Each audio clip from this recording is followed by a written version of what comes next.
ದೆಹಲಿಯಲ್ಲಿ ಬ್ಲಾಸ್ಟ್ ಕೇಸ್ನಲ್ಲಿ ಟ್ವಿಸ್ಟ್ ಮೇಲೆ ಟ್ವಿಸ್ಟ್ ಸಿಗ್ತಾನೆ ಇದೆ. ಬ್ಲಾಸ್ಟ್ ಮಾಡೋದಕ್ಕೆ ಬಂದ ಕಾರು ಒಂದಲ್ಲ ಎರಡಲ್ಲ ಮೂರು ಅನ್ನೋದು ಗೊತ್ತಾಗ್ತಾ ಇದೆ. ದೆಹಲಿ ಸ್ಫೋಟಕ್ಕೆ ಬಂದಿದ್ದು ಒಟ್ಟು 3 ಕಾರುಗಳು ಅನ್ನೋದು ಎನ್ಐಎ ತನಿಖೆಯ ಸಂದರ್ಭದಲ್ಲಿ ಬಟಾಬೈಲಾಗಿದೆ. ಒಟ್ಟು 3 ಕಾರನ್ನ ಖರೀದಿ ಮಾಡಿದಂತಹ ಶಂಕಿತ ಉಗ್ರ Umar white Hyundai i20 car, red Ford EcoSport car. ಈಗ 3ನೇ ಕಾರಿಗಾಗಿ ದೆಹಲಿ ಪೊಲೀಸರಿಂದ ಶೋಧವನ್ನ ಮುಂದುವರಿಸಲಾಗ್ತಾ ಇದೆ. ವೈಟ್ ಕಾರು ಸ್ಫೋಟವಾಗಿದೆ, ರೆಡ್ ಕಾರು ಪತ್ತೆಯಾಗಿದೆ. ಮತ್ತೊಂದು ಕಾರಿಗೆ ತಲಾಶನ್ನ ಇದೀಗ ನಡೆಸ್ತಾ ಇದ್ದಾರೆ ಎನ್ಐಎ ಅಧಿಕಾರಿಗಳು. ದೆಹಲಿ, ಹರಿಯಾಣದ ಎಲ್ಲಾ ಟೋಲ್ಗಳಲ್ಲಿ ಕಾರಿಗಾಗಿ ಶೋಧವನ್ನ ನಡೆಸಲಾಗ್ತಾ ಇದೆ. ವೈಟ್ ಕಾರು ಬ್ಲಾಸ್ಟ್ ಆದ ಮತ್ತೊಂದು ಎಕ್ಸ್ಕ್ಲೂಸಿವ್ ದೃಶ್ಯ ಕೂಡ ಲಭ್ಯವಾಗಿದೆ. ಮೊದಲಿಗೆ ಒಂದು ಕಾರು ಅಂತ ಹೇಳಿ ಅಂದ್ಕೊಳ್ಳಲಾಗಿತ್ತು.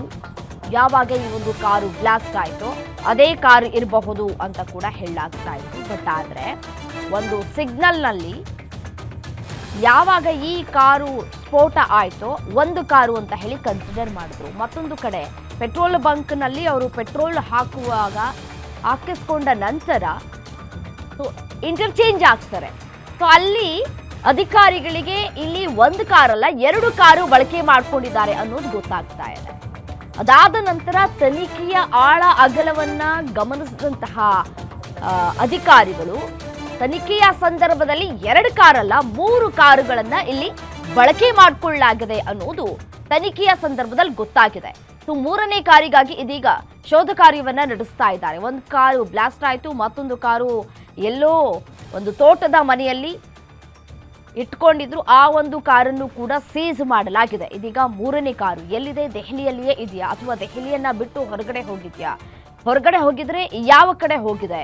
ಸೊ ಈ ಒಂದು ಆಯಾಮದಲ್ಲಿ ಒಂದಷ್ಟು ಸಿಸಿಟಿವಿಯ ಫುಟೇಜ್ಗಳನ್ನ ಪರಿಶೀಲನೆ ಮಾಡುವುದರ ಮೂಲಕ ತನಿಖೆಯನ್ನ ಎನ್ಐಎ ಅಧಿಕಾರಿಗಳು ಮುಂದುವರೆಸಿದ್ದಾರೆ.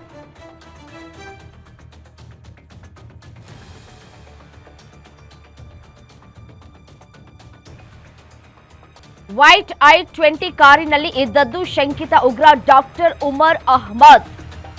ಉಮರ್ ಡಿಎನ್ಎ ಹಾಗೂ ಆತನ ತಾಯಿಯ ಡಿಎನ್ಎ ಮ್ಯಾಚ್ ಆಗಿದೆ. ಕಾರಿನಲ್ಲಿ ಬ್ಲಾಸ್ಟ್ ಆಗಿ ಸಾವನ್ನಪ್ಪಿರೋದು ಉಮರ್ ಅನ್ನೋದು ದೃಢಪಟ್ಟಿದೆ. ಆತ್ಮಾಹುತಿ ದಾಳಿ ಮಾಡಿದ್ನ ಶಂಕಿತ ಉಗ್ರ ಡಾಕ್ಟರ್ ಉಮರ್ ಫುಲ್ ಟ್ರೈನಿಂಗ್ ಅನ್ನ ಪಡೆದುಕೊಂಡು ಬ್ಲಾಸ್ಟ್ ಮಾಡೋದಕ್ಕೆ ಶಂಕಿತ ಬಂದಿದ್ನ. ಈಗಾಗಲೇ ಭಯೋತ್ಪಾದನಾ ಕೃತ್ಯ ಅಂತ ಹೇಳಿ ಕೇಂದ್ರ ಸರ್ಕಾರ ಕೂಡ ಘೋಷಣೆ ಮಾಡಿದೆ. ಓದಿರುವವರು, ತಿಳುವಳಿಕೆ ಇರುವವರು, ಡಾಕ್ಟರೇಟ್ ಪದವಿಯನ್ನ ಪಡೆದುಕೊಂಡಿರುವಂತವರು ಡಾಕ್ಟರ್ಸ್ಗಳೇ ಈ ಒಂದು ಕೃತ್ಯದಲ್ಲಿ ಭಾಗಿಯಾಗಿದ್ದಾರೆ. ಇದೆಲ್ಲದಕ್ಕೂ ಕುಮ್ಮಕ್ಕನ್ನ ಕೊಟ್ಟಿದ್ಯಾರು? ಇದೆಲ್ಲದಕ್ಕೂ ಕೂಡ ಯಾವ ರೀತಿಯಾಗಿ ಪ್ಲಾನ್ಗಳನ್ನ ಮಾಡ್ಕೊಂಡಿದ್ರು, ಯಾವ್ಯಾವ ಪ್ರದೇಶದಲ್ಲಿ ಇವರು ಬಾಂಬ್ ಬ್ಲಾಸ್ಟ್ ಮಾಡಬೇಕು ಅನ್ನುವಂತಹ ನಿಟ್ಟಿನಲ್ಲಿ ತಯಾರಿಗಳನ್ನ ಮಾಡ್ಕೊಂಡಿದ್ರು. ಈತನೇ ನೋಡಿ ಡಾಕ್ಟರ್ ಉಮರ್. ಈತ ಇದೀಗ ಸಾವನ್ನಪ್ಪಿರೋದು ಡಿಎನ್ಎ ಪರೀಕ್ಷೆಯಿಂದ ಖಚಿತವಾಗಿದೆ. ರಕ್ತ ಮಾದರಿಯನ್ನ ಕಲೆಕ್ಟ್ ಮಾಡಿಕೊಳ್ಳಲಾಗಿತ್ತು. ಆತ ಉಮರ್ನ ತಾಯಿಯ ರಕ್ತವನ್ನ ಪರಿಶೀಲನೆ ಮಾಡಿದ್ರು. ಈತನ ರಕ್ತವನ್ನು ಕೂಡ ತೆಗೆದುಕೊಂಡು ಪರಿಶೀಲನೆ ಮಾಡಿದಂತಹ ಸಂದರ್ಭದಲ್ಲಿ ಇದು ಡಿಎನ್ಎ ಮ್ಯಾಚ್ ಆಗಿದೆ. ಸೊ ಹಾಗಾಗಿ ಈತನೇ ಉಮರ್ ಅನ್ನೋದು ಗೊತ್ತಾಗ್ತಾ ಇದೆ.